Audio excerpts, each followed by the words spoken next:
Okay, we're ready for part 4 of understanding biblical prophecy. Last time we started the idea of interpreting.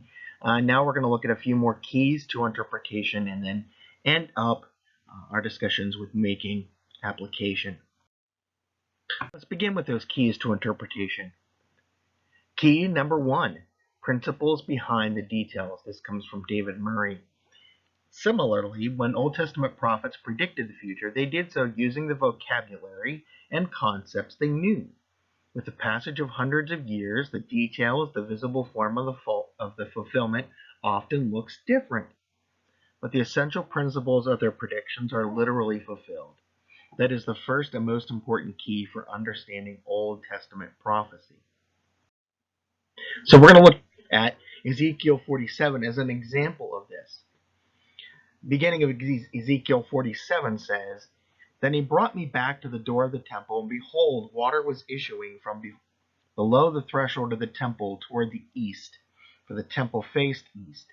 The water was flowing down from below the south end of the threshold of the temple, south of the altar. Then he brought me out by the way of the north gate, and led me around on the outside of the outer gate that faces toward the east, and behold, the water was trickling out of the south side." So the question becomes, what should we expect as the fulfillment of this? Should we expect a literal rebuilt temple in Jerusalem and a literal river like this flowing from under the temple door, with lots of fishermen having the best fishing days of their lives? Of course not, says Murray. Ezekiel was using the language and concepts of his own day to predict a massive and spreading spiritual life flowing from the heart of God's dwelling place to all the nations. See, we look at the pictures, but then we got to look at the principles behind the pictures, behind the imagery that's used, behind the language that's used. And that's what Murray's trying to get at. Key number 2 for Murray is that there are 3 stages of fulfillment. That many, not all, Old Testament prophecies are fulfilled in 3 stages. First, commencement. Second, continuation. And third, consummation. Commencement. Give an example here using Ezekiel again. Although the Holy Spirit was like a trickle or a small stream in the Old Testament, at Pentecost the Spirit burst his banks and flooded the world. We see that in Acts chapter 2. This is the beginnings of things. Continuation. The river of the Spirit continues to flow throughout church history, bringing deepening, widening, healing, fruitful, life-giving blessing to the nations. But notice that there are still some untouched salty marshes as long as the world exists. So we're talking about the continuing influence and work of the Holy Spirit as the church grows throughout church history. Then the consummation, we look forward to the elimination of all salty marshes and the covering of the new heaven and the new earth with life-giving and life-sustaining blessing. Eden's life-giving rivers are not only restored, but surpassed and exceeded. Where sin abounded, there grace did abound much more. Again, making that reference to Revelation 22. "So the angel showed me the river of the water of life, bright as crystal, flowing from the throne of God and of the Lamb, through the middle of the street of the city, and also either side of the river, the tree of life with its 12 kinds of fruit, yielding its fruit each month. The leaves of the tree were for the healing of the nations."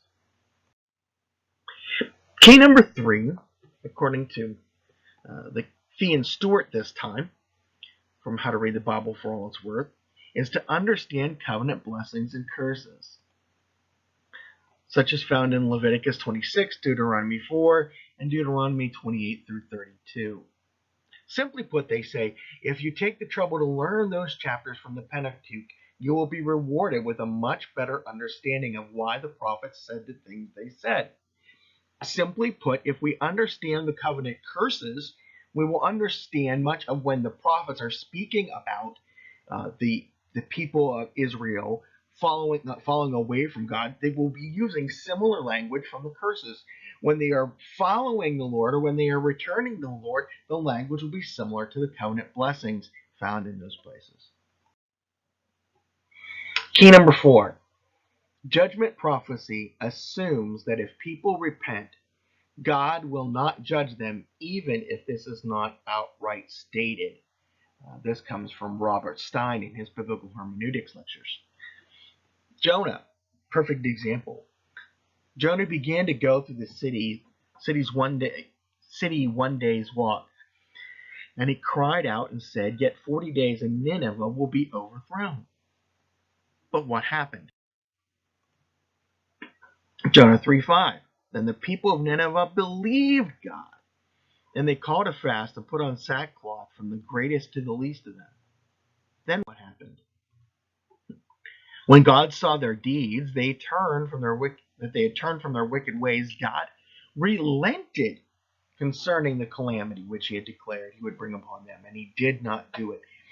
Again, the idea that is, if God gives a warning about something through the prophets, even if it doesn't state it, if they repent, God will turn from what he had intended to do by means of discipline and punishment. Key 5. The prophets use figurative, often cosmic, language. This is especially true when we are dealing with apocalyptic literature like Daniel, like sections of Isaiah, Revelation. Here, Isaiah 13. Behold, the day of the Lord is coming, cruel with fury and burning anger, to make the land a desolation, and he will exterminate its sinners from it. For the stars of heaven and their constellations will not flash forth their light. The sun will be dark when it rises, and the moon will not shed its light. That's crazy figurative language, symbolizing that. Well, let's look at this from Alec Moiter from the prophet, from his commentary on Isaiah. Many ideas combine in this verse: the denial to sinners of all the beneficial influence of creation, symbolized by light; the visitation of the wrath of all creation corrupted by sin; the withdrawal of light, and the apt symbol of an oncoming darkness of divine judgment. We see this a lot when we are talking about, particularly going back to covenant curse language. So how do we make application for these, for the prophets, especially the Old Testament prophets? Well, we're going to have, there's 6 modes of application, or six places where we can make application. The first is that the problem of sin is universal. Secondly, idolatry is still a problem, though it takes a different form. Third, God judges sin. Number 4, the hope of restoration pictures our hope in the resurrection. God is sovereign over the nations, and Christ is in the prophets. First, the problem of sin is universal. Example here, Jeremiah 7, verses 8 through 10. Behold, you trust in deceptive words to no avail. Will you steal, murder, commit adultery, swear falsely, make offerings to Baal, and go after other gods that you have not known, and then come and stand before me in this house, which is called by my name, and say, we are delivered, only to go on doing these abominations? I mean, it's clear here. Isaiah is talking about sin that wasn't just limited to one period of time in the history of the people of God. These things are still sins today, still things to some degree that even Christians deal with. Think about this. Look at this. He's talking about going after other gods and murdering and swearing falsely, and then doing these things and coming back in God's house, acting like all is right. The problem of sin is still universal. Idolatry is still a problem though it takes a different form. Habakkuk 2, 18 through 20. What profit is an idol when its maker has shaped it? A metal image, a teacher of lies. For its maker trusts in its own creation when he makes speechless idols. Woe to him who says to a wooden thing, awake, to a silent stone, arise. Can this teach? Behold, it is overlaid with gold and silver, and there is no breath in it at all. But the Lord is in his holy temple. Let all the earth keep silence before him. Yes, in other parts of the world, there we still see idols, physical idols being made. But idolatry is not just about the making of physical idols, but it is about placing other things in the place of God, giving other things worship, attention, obedience that is owed to God alone. Um, this is still a problem, even today. The third is, well, this is the most obvious. God judges sin. For behold, the Lord God of hosts is taking away from Jerusalem and from Judah support and supply, all support of bread, and all the support of water, the mighty man and the soldier, the judge and the prophet, the diviner and the elder, the captain of the 50 and the man of rank, the counselor and the skillful magician. And why is this happening? It's happening because God's people have sinned, and he is removing from them all the benefits, all the protections, all the bounty that they had because they continue in their sin. We also know that the hope of resurrection pictures our hope, the hope of restoration pictures our hope in the resurrection. Isaiah 10:20-22. In that day, the remnant of Israel and the survivors of the house of Jacob will no more lean on him who struck them. They will lean on the Lord, the Holy One of Israel, in truth. A remnant will return, the remnant of Jacob, to the mighty God. For though your people Israel will be as the sand of the sea, only a remnant will return. Whenever God presents through the prophets that he is going to restore his people, especially restore them to the land, we as New Testament believers see this as a picture of the hope of the resurrection, a picture of the hope of the new heavens and the new earth, that God has a place for us. That though we may be still wandering in the desert in some way, though we may be still living apart from our home, in exile, we could say, God still has a plan and a purpose for us, a hope for us, and that hope is found in the resurrection from the dead.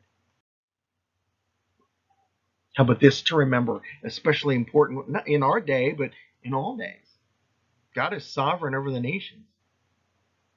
Ezekiel 30:22-24.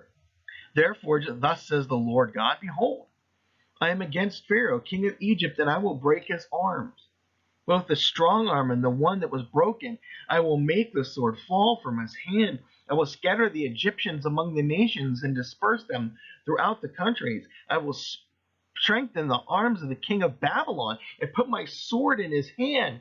But I will break the arms of Pharaoh, and he will groan before him like a man mortally wounded. Oftentimes, our fear of what is going on in the world comes as a result of forgetting that God is sovereign over the nations. The kings and the nations of the world are in his hand. If we would remember that God is sovereign in the nations, maybe we would not fear as much. Of course, Christ is in the prophets. One example that's so familiar.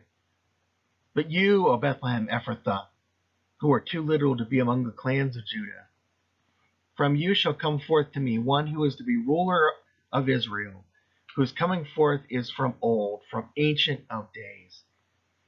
Anytime we can point to Christ in the Old Testament, just gives even more further credibility to the new and to credibility to the truth that Jesus Christ is the Christ that God promised.